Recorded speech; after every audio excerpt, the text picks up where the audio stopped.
Peace, peace. Let me share with you, if I may, right? So I'm up early in the morning. I started getting back into like personal reading. Sometimes we do a lot of readings and stuff we do before our professional development. We forget about our personal development. So it's a book I've been wanting to purchase and read for a long time. It's called the FOA, Fighting of the Law, the Nation of God's on Earth Defense for Self-Knowledge. Right, and this book is by Soke Professor Khashon B. Allah. So as I'm reading, I just started reading yesterday. As I'm reading it, right, and he got to give you the backdrop, the history, and the spirit in which certain things came about, like the FOA. So when he's talking about the Blood Brothers and the different news articles that was at that time just about black people in general that got tired of being second and third class citizens, that got tired of being brutalized by the police, and they start taking stances from the South all the way up in New York. But let's talk about New York particularly, the Blood Brothers, right? So it was showed that it was a reporter for the New York Times that made up a lot of the things that they were saying about the Blood Brothers to sell papers, right? And it brought me to today's time, how you can't turn on the news without hearing Hamas and terrorism name, even though you see the wrong-tongue violence that the state of Israel is doing against these people, right?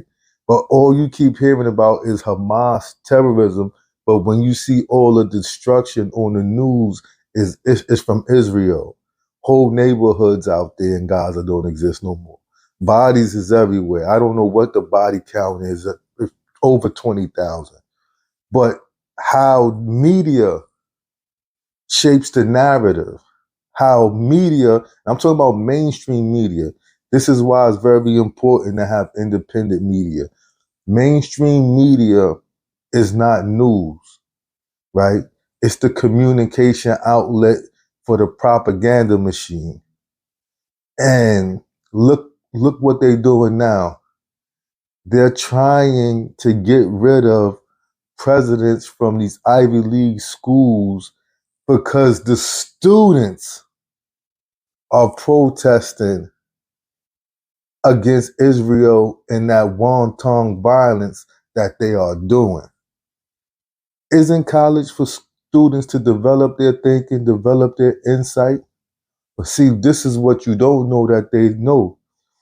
They knew in the 60s, the Weathermen, SDS, was upper class white students that formed these organizations, that formed alliances with the Black Panther Party. See, they not stupid, right? They know once you get certain type of allies that have access to different resources and means, and they feel just the same way as those that's being oppressed, it's a problem. So now you have billionaires like Robert Kraft that own the Patriots, and some other cat that I forgot, putting $100 million up to fight anti-Semitism, right? Which is another way to say, hey, we don't want nobody talking about the violence that we do against anybody in Gaza. I said, wow, they still think we can't think, speak, and hear. That's where we at, man. So it's like, you should be able to see the similarities from yesteryears to what's going on today, right? And I think that if you reading something and it doesn't stimulate in your mind these connections from yesteryears and today, then it's something wrong with you, right? It's something wrong with you. And I think that as we see, hear, and understand, we shouldn't be silenced. That's on any issue, right? That's on any issue. And it's a concentrated effort. When I say concentrate, I mean a concentrated effort to keep the masses of the people blind, deaf, and dumb.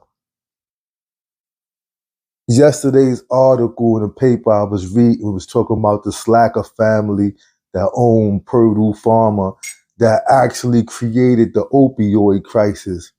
And their case went all the way to the Supreme Court because, yes, they got to pay a $6 billion fine, but people feel like the family itself should be held directly responsible. And it's understandable. If we go after cartel leaders in Mexico and before Mexico, Colombia, what makes these rich Anglo-Saxon families or other Caucasian families immune from the same type of scrutiny that we give to these cocaine cartels, right? I don't see the difference, but we are where we at. See, when you start connecting dots and you start thinking eventually lead to movement. And that's what they don't want. And they definitely don't want this movement and younger people who don't see like the previous generation. Now, who don't these younger people generation see like? They don't see like our generation, right? Our generation didn't see like the generation before us and so forth and so on. But look what each generation imparted. It imparted a courageousness in each generation. So these young people supposed to be that courageous because they come from courageous families. They come from courageous parents, right? Especially if their parents was born in the 70s. The 70s generation that was born, parents grew up directly in Jim Crow, grew up directly in redlining, grew up directly in everything that we read about in the history of that barbaric time and period. Then we came. Then how you think our kids is not going to be courageous? How you think our kids is not going to see diabolical thinking and say, hey, enough is enough? This is why they strategically dumbing down black and brown children. This is why strategically they promote the worst type of music. They promote lean. They promote popping pills, right? Because if you get youth culture and if you get especially black youth culture to push that type of stuff, then all other youths all over across the world. I see young people in African countries throwing up gang signs. Where they get that from, right? Because one of the biggest export that America has is hip hop, well, a version of hip hop culture. And it's the most idiotic version of it versus when hip hop first came out. All this is done to kill the spirit of the generation of youth, for they can't connect with their parents' spirit and take it further. Because each generation supposed to take something further than their parent generation. So when you see all these people, these billionaires saying, hey, we want to spend all these hundreds of millions of dollars to combat anti-Semitism or Semitism, whatever the hell that is, that's just game, yo. Because nobody is above criticism. You can criticize the president of the United States. You can criticize every public official that you want. Nobody's coming to your house to kidnap you and hide you away somewhere. But you saying you can't criticize barbarianism. You can't criticize destruction of a settler people on an indigenous people of that land. You got to look at how all of this tie together, right? Because we look at things in pieces, but not tie it together.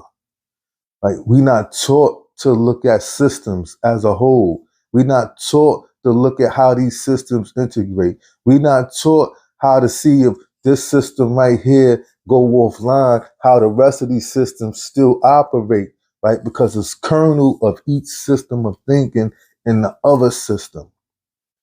They don't want you to be wise, but be wise, especially you young people. Be courageous. Stand up. Always stand up, but always learn in the process, right?